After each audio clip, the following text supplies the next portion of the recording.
look at the Bee Hunter, where we have a lot of delicious wine and some really cute dogs. Here we have MJ, and we have a very vocal cookies and cream with the cute little belly. Hello.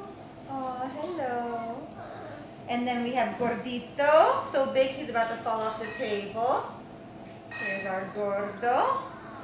Gordito. Oh, no. Fosco's in the corner. He wants some attention. And this is Dolce. Dolce de leche. And they are all a product of our dear JJ.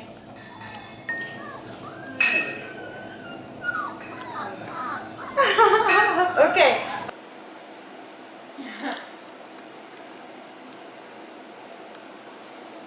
This is JJ's Cuvée, named for JJ, the mother of these adorable little puppies.